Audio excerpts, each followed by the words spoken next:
தென்கட்சி கோ. சாமிநாதன் ஐயா அவர்களின் இன்று ஒரு தகவல். நகைச்சுவை கதைகள்.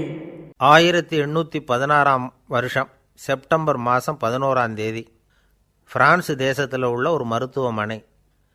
அங்கே ஒரு இளம் டாக்டர் கொஞ்ச நாளைக்கு முன்னாடி தான் அந்த ஆஸ்பத்திரியில் புதுசாக வேலைக்கு சேர்ந்துருக்கிறார். அவர் பேர் ரெனே லெனக். அவர் அன்னைக்கு காலையில் அந்த மருத்துவமனையில் அப்படியே ரவுண்ட்ஸ் வந்துக்கிட்டு இருக்கிறார். வார்டில் ஒரு படுக்கையில் ஒரு இளம்பெண் படுத்திருக்கிறா. அந்த பொண்ணுக்கு இருதய நோயாக இருக்கலாம்ங்கிறது மற்ற டாக்டர்கள் சந்தேகம். அந்த காலத்துலலாம் ஒருத்தருடைய இருதய துடிப்பை தெரிஞ்சுக்கணும்னா நோயாளியின் மார்பில் டாக்டர் காதை வச்சு பார்த்து தான் தெரிஞ்சுக்கிறது வழக்கம். ஆனால் இந்த பெண்ணும் இளம்பெண், அந்த டாக்டரும் புதுசாக சேர்ந்துருக்கிறவர். அதனால் பரிசோதனை பண்ண தயங்கினார். கொஞ்ச நேரம் யோசனை பண்ணார். திடீர்னு ஒரு ஞாபகம் வந்தது அவருக்கு. அதாவது அன்றைக்கி விடியற் காலையில் தோட்டத்தில் அப்படி வாக்கிங் போயிட்டு இருந்தப்போ சின்ன பசங்கள்லாம் ஒரு மரக்கட்டையை வச்சு விளையாடிக்கிட்டு இருந்தாங்களாம். அதை இவர் பார்த்துருக்கிறார்.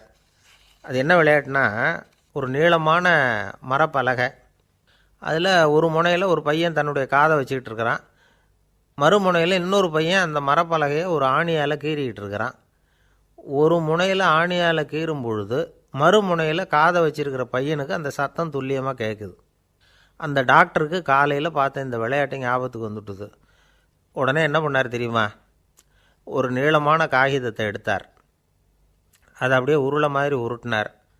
ஒரு முனையை அந்த நோயாளியின் மார்பில் இடது பக்கம் வச்சார், இன்னொரு முனையில் தன்னுடைய காதை வச்சார். என்ன ஆச்சரியம்! நோயாளியின் மார்பில் நேரடியாக காதை வச்சு கேட்குறத விட துல்லியமாக கேட்டுது இதய துடிப்பு. இதய துடிப்பு மட்டும் இல்லை, மூச்சு இழுத்து விடுறது, திரவ பொருள்களின் அசைவு, எல்லா சத்தமும் தெளிவாக கேட்குது. கிரேக்க மொழியில் ஸ்டெத்தாஸ் அப்படின்னா மார்பு, ஸ்கோப்பின் அப்படின்னா பார்ப்பதுன்னு அர்த்தம். அதனால் டாக்டர் ரெனே லெனக் தான் கண்டுபிடிச்ச கருவிக்கு ஸ்டெத்தஸ்கோப் அப்படின்னு பேர் வச்சார். அவரே முதல் மாடலையும் செஞ்சார். அளவு ரொம்ப பெருசாக இருந்தது, சுலபமாக எடுத்துகிட்டு போகிறது கஷ்டம், அது அவ்வளோ கஷ்டமாக இருந்தது அது. அதனால் அவரே அதை அப்புறம் 2 பிரிவாக தயார் பண்ணார். இது 2 துண்டையும் டாக்டர் தன்னோட கோட்டு பாக்கெட்டில் வச்சுக்கலாம், தேவைப்படுறப்ப எடுத்து ஒன்றா சேர்த்துக்கலாம். இப்படி தான் அவர் ஆரம்பத்தில் பண்ணார். தன்னுடைய இந்த கண்டுபிடிப்பை பற்றி அவர் ஒரு புத்தகம் எழுதினார். நிறைய விற்றுது, புகழும் பணமும் சேர்ந்தது. பணமும் புகழும் சேர்ந்தது மாதிரியே அவருக்கு ஒரு நோயும் சேர்ந்தது. அது என்ன நோயின்னு கண்டுபிடிக்கிறதுக்கும் அவர் கண்டுபிடிச்ச கருவி தான் உபயோகப்பட்டு தான். அவரே அதை கண்டுபிடிச்சார். அவருக்கு வந்திருந்தது காச நோய். 1826 வருஷம் ஆகஸ்ட் மாதம் 13 உலகத்தின் முதல் ஸ்டெதஸ்கோப்பை கண்டுபிடிச்ச டாக்டர் ரெனே லெனக் காலமானார். அவர் சாகிறதுக்கு முன்னாடி மரத்தால் செஞ்சு வச்சுருந்த ஸ்டெதஸ்கோப்பை தனக்கு வேண்டியப்பட்ட ஒரு டாக்டர்கிட்ட கொடுத்து, என்னுடைய சொத்துக்கள்லேயே ரொம்ப வசந்தது அப்படின்னு சொன்னாராம். அதுக்கப்புறம் 3 வெள்ளைக்காரங்க சேர்ந்து இந்த கருவியில் சில மாற்றங்களை பண்ணாங்க. ஆனால் 1829 லண்டனில் டாக்டர் நிக்கோலஸுங்கிறவர் ஒரு காதால் இதய துடிப்பை கேட்குறத விட டாக்டர் 2 காதாலையும் கேட்குறது தான் சரியாக இருக்கும் அப்படின்னு ஒரு கருத்தை வெளியிட்டார். அதுக்கப்புறம் ரொம்ப காலம் கழித்து 1852 ஜார்ஜ் காமான் அப்படிங்கிறவர் ரப்பர் டியூபுகளை உபயோகப்படுத்தி 2 காதாலையும் கேட்குற மாதிரி ஒரு புதிய வடிவத்தை அதுக்கு கொடுத்தார். அதுக்கு பிறகு அது படிப்படியாக எவ்வளவோ மாற்றங்கள் இருந்தாலும் ஆரம்பத்தில் டாக்டர் ரெனே லெனக் உருவாக்கின அடிப்படை மாடலை யாரும் மாற்றி அமைக்கலைங்கிறது தான் முக்கியமான விஷயம். நமக்கு தெரிஞ்ச ஒரு ஆஸ்பத்திரி, அதில் ஒரு நோயாளி, காலை நேரத்தில் நர்ஸு அந்த பக்கமாக போயிட்டு இருந்தாங்க. அதை பார்த்துட்டு ஒரு நர்ஸுன்னு கத்துறார். நர்ஸு அவசரமாக ஓடி என்ன விஷயம்னு கேட்டாங்க.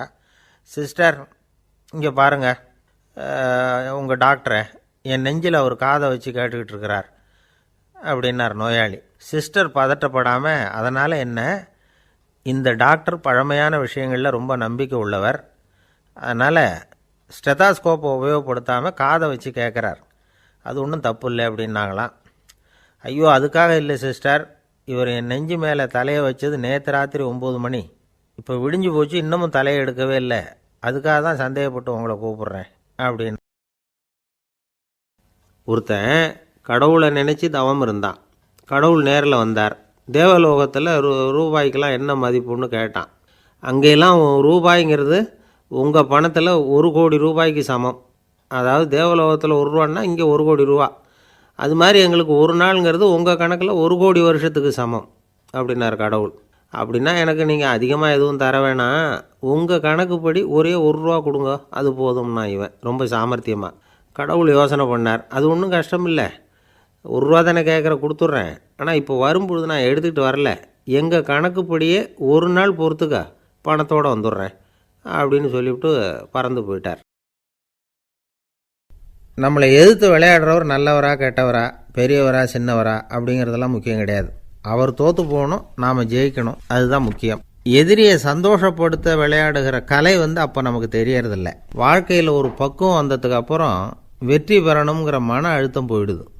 போட்டியில் ஜெயிக்கணுங்கிறத விட குழந்தையை சந்தோஷப்படுத்தணுங்கிறது முக்கியமாக போச்சு. ஜெயிக்கணுங்கிற வெறி ஓடி போட்டுது.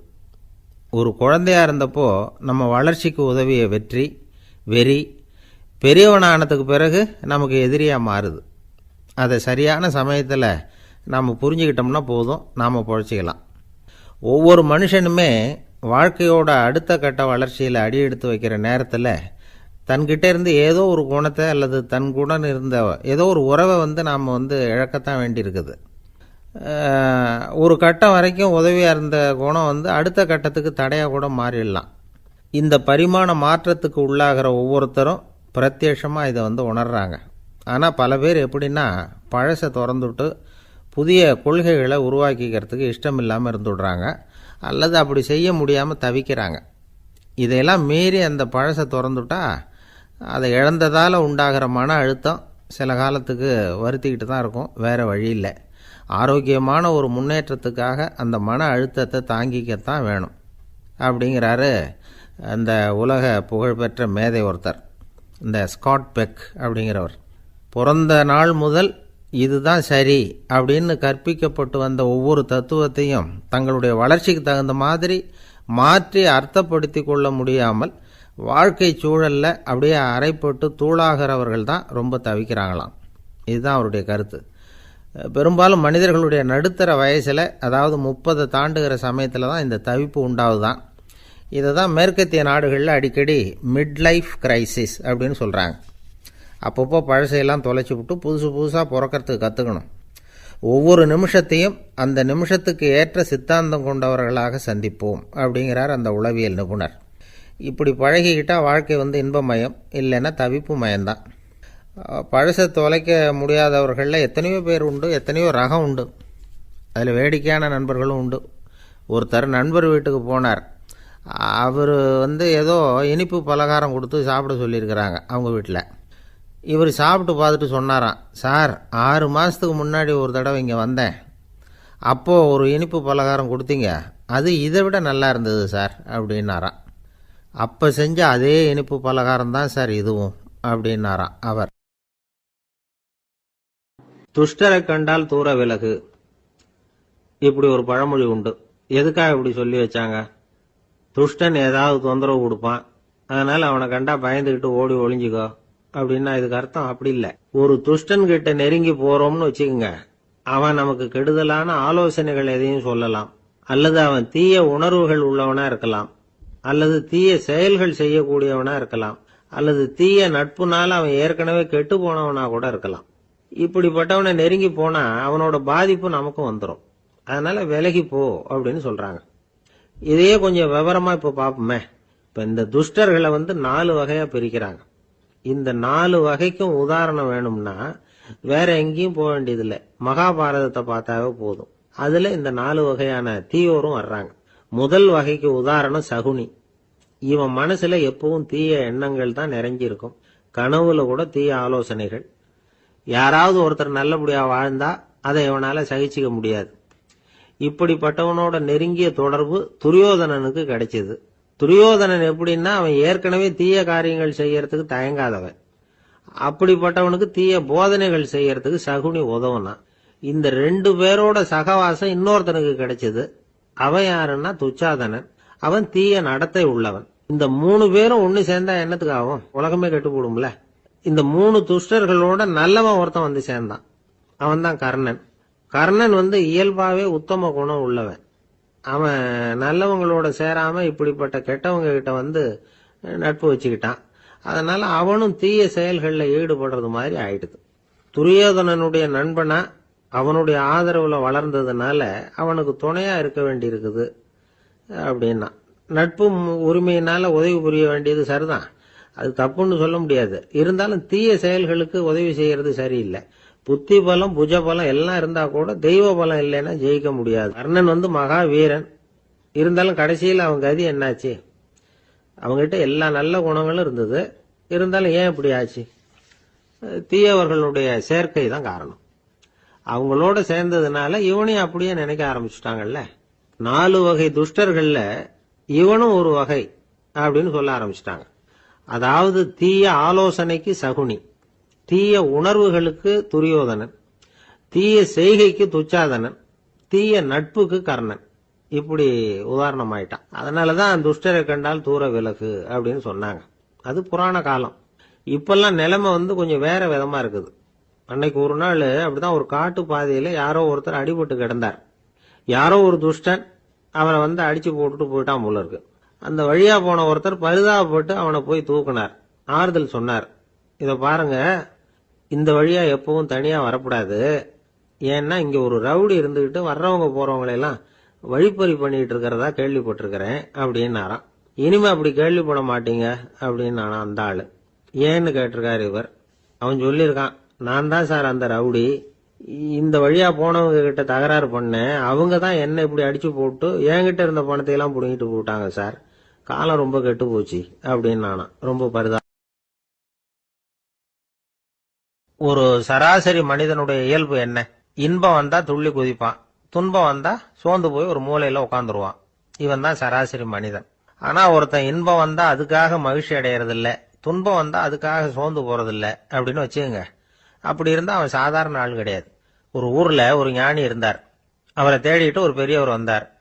ஐயா, ஞானத்துல சிறந்த ஞானம் எது அப்படின்னு கேட்டாராம். இதுக்கு அந்த ஞானி என்ன பதில் சொன்னார் தெரியுமா?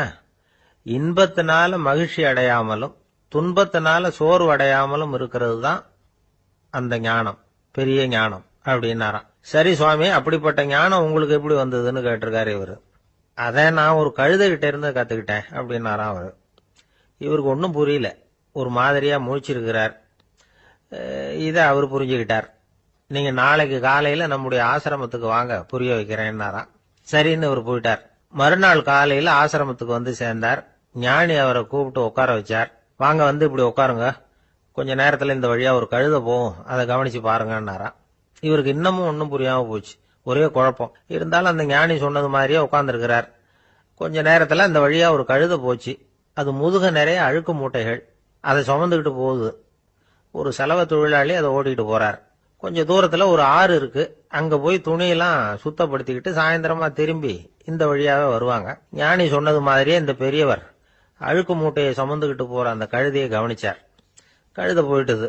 அதுக்கப்புறம் ஞானியை திரும்பி பார்த்தார். இப்ப அந்த ஞானி சொன்னார், சாயந்தரம் வரைக்கும் நீங்க இங்கேயே இருக்கணும்னார். அதே மாதிரி இவர் இருந்தார். சாயந்தரமா அந்த ஞானி சொன்னார், ஐயா, இப்ப கொஞ்ச நேரத்துல அந்த கழுதை இந்த வழியா திரும்பி வரும், அதையும் கவனிச்சு பாருங்கன்னார். இவரும் கவனிச்சு பாக்குறார். கழுதை வந்தது. அது முதுகுல சலவை செய்யப்பட்ட துணி மூட்டை, அது பாட்டுக்கு சுமந்துக்கிட்டு போய்கிட்டு இருக்குது. பெரியவருக்கு ஒன்னும் புரியல, பொறுமை இழந்துட்டார். சரி சுவாமி, இந்த கழுதைக்கும் உங்க ஞானத்துக்கும் என்ன சம்பந்தம் அப்படின்னார். இப்ப அந்த ஞானி விளக்கினார். ஐயா, இந்த கழுதை இதே மாதிரி தினமும் காலையில அழுக்கு மூட்டைகளை சுமந்துகிட்டு ஆத்துக்கு போகுது, மாலையில வெண்மையான சுத்தமான துணிகளை சுமந்துகிட்டு திரும்பி ஊருக்கு போகுது.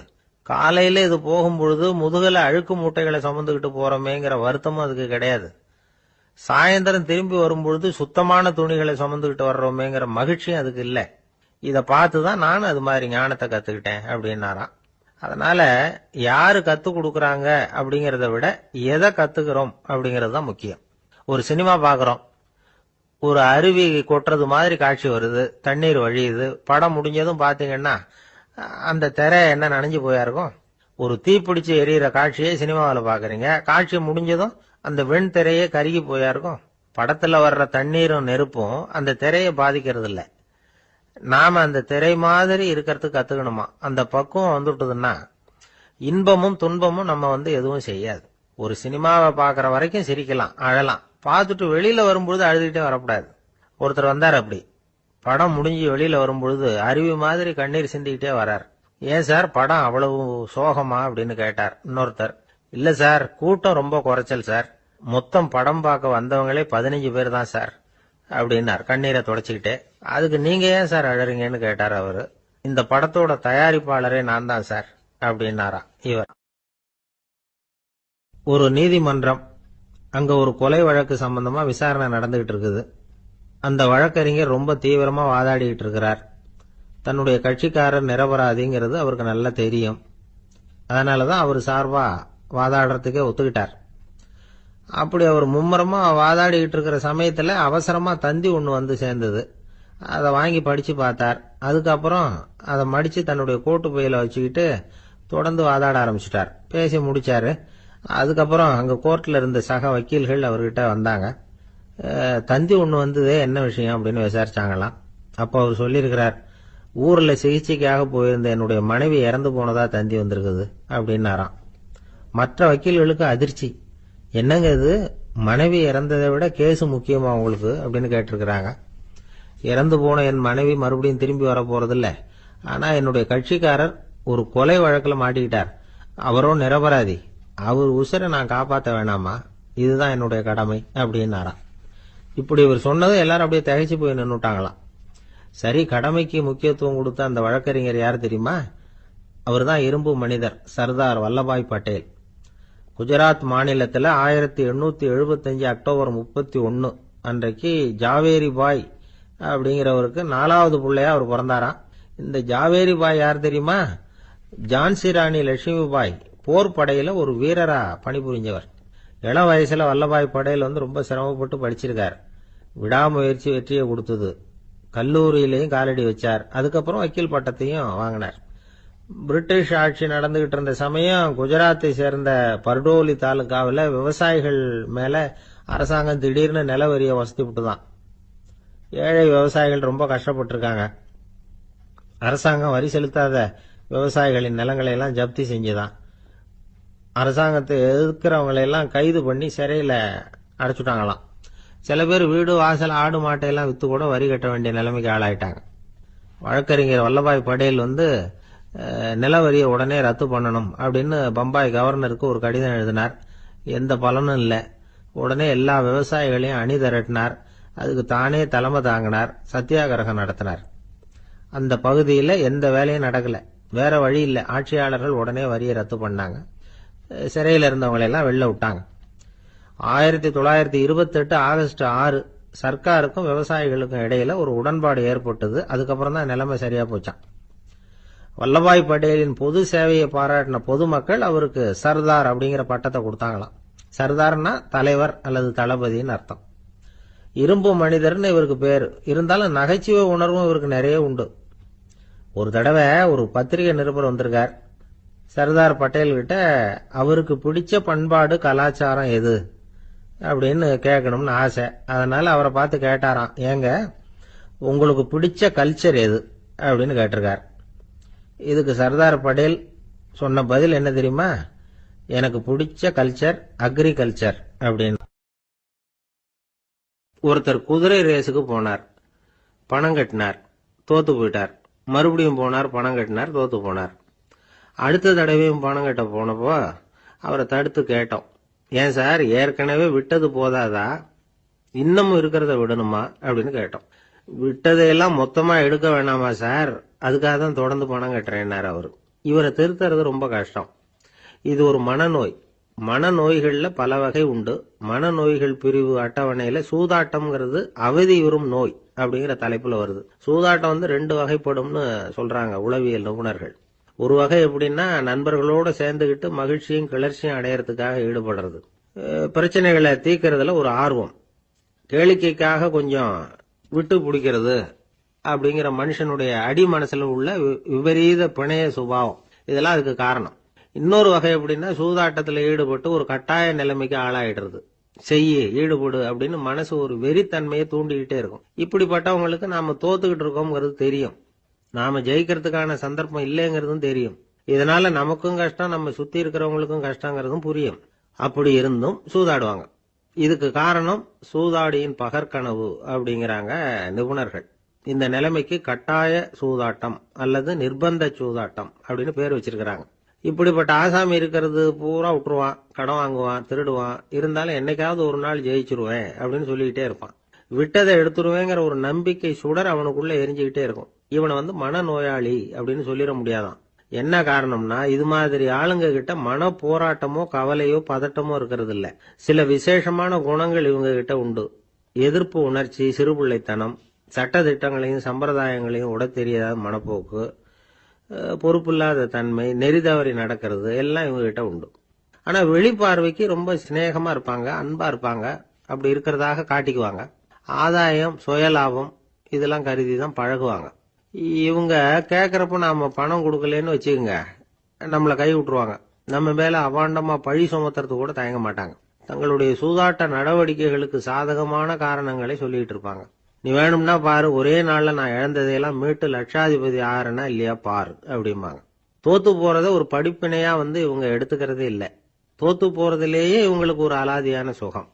தனக்குத்தானே துன்பத்தை வரவழைச்சிக்கிட்டு இன்பம் அடையறதுக்கு தன்வதை சுகம் அப்படின்னு பேர். இவங்கெல்லாம் அந்த ரகம். சில பேர் எப்படி தெரியுமா, மந்திர எண்ணங்களை வரவழைச்சிக்கிறது, சூதாடுறதுக்காக ஆபீஸ்ல கையாடல் பண்றது, அடுத்தவங்க கிட்ட இருந்து திருடுறது. இந்த மந்திர எண்ணம் தீவிரமாச்சுன்னா ஒரு மாதிரியா பேச ஆரம்பிச்சிருவாங்க. தோல்விதான் சார் வெற்றிக்கு முதல் படியும்பாங்க. தன்னால பகடக்காய்களையும் குதிரை ஓட்டிகளையும், அதாவது இந்த ஜாக்கிகள், அதெல்லாம் கட்டுப்படுத்த முடியுங்கிற பித்து நிலைக்கு இவங்கெல்லாம் தள்ளப்பட்டுருவாங்க. சில சூதாடிகள் ஆராய்ச்சி பார்த்ததுல என்ன தெரிய வந்தது தெரியுமா, அவங்கெல்லாம் குழந்தை பருவத்துல அன்புக்காக ஏங்கினவங்களாம், புறக்கணிக்கப்பட்டவங்களாம், உதவிகளை பெற முடியாதவங்க, இப்படிலாம் இருந்திருக்கிறாங்க. இவங்க வளர வளர மத்தவங்க சௌகரியம் பற்றி அக்கறை இல்லாதவங்களா ஆயிடுறாங்க. அதிர்ஷ்ட தேவதை தன்னோட இருக்கிறாங்க அப்படிங்கிற அசையாத நம்பிக்கை இவங்களுக்கு. இவங்களை திருத்துறது ரொம்ப கஷ்டம். அதனால பந்தயம், சூதாட்டம் இது மாதிரியான விஷயங்களை விட்டு விலகியே இருக்கிறது தான் நமக்கு நல்லது. ஒரு ஆள் சொன்னான், என்னுடைய குதிரை வேகமா ஓடுறதுக்கு என்ன வழி அப்படின்னு கால்நடை மருத்துவர்கிட்ட யோசனை கேட்டேன். அவர் ஒரு பாட்டில் நிறைய மாத்திரைகளை கொடுத்து தினம் 2 மாத்திரை வீதமா கொடுக்க சொன்னார். முத நாள் 2 மாத்திரையை கொடுத்துட்டு அது மேல ஏறி உட்கார்றதுக்கு போனேன். அவ்வளவுதான். அதுக்குள்ள அது அம்பு மாதிரி பாஞ்சு ஓடி போச்சு. நான் இன்னும் உட்காரவே இல்லை, அதுக்குள்ள பாஞ்சு ஓடி போச்சு அப்படின்னா. அடடா, அப்புறம் நீங்க என்ன பண்ணீங்க அப்படின்னு கேட்டாங்க. என்ன பண்றது, மீதி மாத்திரை பூராவே நான் முழுங்கி விட்டு அதுக்கப்புறம் துரத்தி பிடிச்சி அது மேல ஏறி உட்கார்ந்தேன் அப்படின்னா அவன். இயேசுநாதர்கிட்ட ஒருத்தர் கேட்டாராம், இயேசுவே என்னை எவ்வளவு நேசிக்கிறீர்கள் அப்படின்னு. அவர் தன்னுடைய 2 கைகளையும் அகல விரித்து இவ்வளவு என்று சொல்லி சிலுவையில் உயிர் நீத்தார் அப்படின்னு சொல்லுவாங்க. அதாவது அந்த நேசிப்புக்கு எல்லை கிடையாது, அதே போல மன்னிப்புக்கும் எல்லை கிடையாது. இது இயேசுநாதர் சொல்லி கொடுத்த ஒரு பாடம். இயேசுனுடைய சீடர்களில் ஒருத்தன் பீட்டர், அவன் ஒரு நாள் இயேசுநாதர்கிட்ட கேட்டிருக்கான், இயேசுவே நான் என்னுடைய தம்பி கிட்ட அடிக்கடி சண்டை போட்டுக்கிட்டு இருக்கிறேன், என்னுடைய சகோதரன் கூட, அவனை நான் எத்தனை தடவை மன்னிக்கிறது? ஏற்கனவே 7 தடவை அவனை மன்னிச்சுட்டேன் அப்படின்னு சொல்லியிருக்கிறான். அப்போ இயேசு சொன்னாராம், மன்னிக்கிறதுக்கு எத்தனை தடவைங்கிற கணக்கெல்லாம் கிடையாது. எத்தனை தடவை உன்னுடைய சகோதரன் உன்னை கோபப்படுத்துகிறானோ அத்தனை தடவை நீ மன்னிக்கிறதுக்கும் தயாராக இருக்கணும், அதுதான் அப்படின்னு சொன்னாராம். அப்போ இவனுக்கு ஒன்றும் புரியல, இது என்ன அவன் தப்பு பண்ணிக்கிட்டே இருப்பான், நாம் மன்னிச்சுக்கிட்டே இருக்கிறதா அப்படிங்கிறது மாதிரி குழப்பமாக இருந்திருக்கிறான். அப்போது இயேசுநாதர் தன்னுடைய சீடன் பீட்டர்கிட்ட ஒரு கதை சொன்னாராம். அந்த கதை இன்றைக்கு நாம் எல்லாரும் சிந்தித்து பார்க்க வேண்டிய ஒரு கதை. அதாவது மன்னிப்பை விரும்புகிறவர்கள் மன்னிக்கவும் தயாராக இருக்க வேண்டும் அப்படிங்கிறது தான் அந்த கதையினுடைய தத்துவம். அந்த இயேசுநாதர் சொன்ன கதை என்னன்னா, ஒரு மன்னர் இருந்தார். அவர் ஒரு நாள் அரண்மனையில் உட்காந்து கணக்கு வழக்குகள்லாம் பார்த்துக்கிட்டு இருந்தார். நம்ம அரண்மனையிலேருந்து யார் யார் அரசாங்க கடன் வாங்கியிருக்கிறாங்க, யார் யார் திருப்பி செலுத்தியிருக்கிறாங்க அப்படிங்கிற விவரத்தையெல்லாம் பார்த்துக்கிட்டு இருந்தார். அப்போ தான் புரிஞ்சுது, அந்த அரண்மனையில் வேலை செய்கிற ஒருத்தனே அரசாங்க கடன் வாங்கியிருக்கிறான். எவ்வளவு? 10,000 பொற்காசுகள் வாங்கியிருக்கான் கடன். இந்த 10,000 பொற்காசுகளை திருப்பி செலுத்தலை அரசாங்கத்துக்கு. இது மன்னர் கவனத்துக்கு வந்தது. உடனே நம்ம அரண்மனையில் இருக்கிறவனே அரசு கடன் வாங்கி திருப்பி செலுத்தாமல் இருக்கான், அவனை கூப்பிட்டு வாங்கன்னு சொல்லி கூப்பிட்டுட்டு வந்தாங்களாம். விசாரிச்சிருக்கிறாங்க, என்னப்பா நீ எவ்வளவு ஒன்று? ஆமாங்க 10,000 பொற்காசுகள் வாங்கியிருக்கிறேன், இன்னும் திருப்பி கட்டலைன்றிருக்கான். உடனே அவர் மன்னர் சொல்லியிருக்கிறார், நம்ம சட்டத்திட்டப்படி நீ உடனே பணத்தை திருப்பி கட்டிடு, அப்படி உன்னால் கட்ட முடியலன்னா உன்னுடைய வீடு வாசல் சொத்து சுகம் எல்லாத்தையும் விற்று அந்த பணத்தை அரசு கருவூலத்தில் சேர்த்துக்கிறதுக்கு நானே ஏற்பாடு பண்ணிடுறேன் அப்படின்னு அந்த மன்னர் சொன்னாராம். இவன் அப்படியே அதிர்ச்சி ஆகிட்டான். அப்படியே பொத்துன்னு காலில் விழுந்தானா.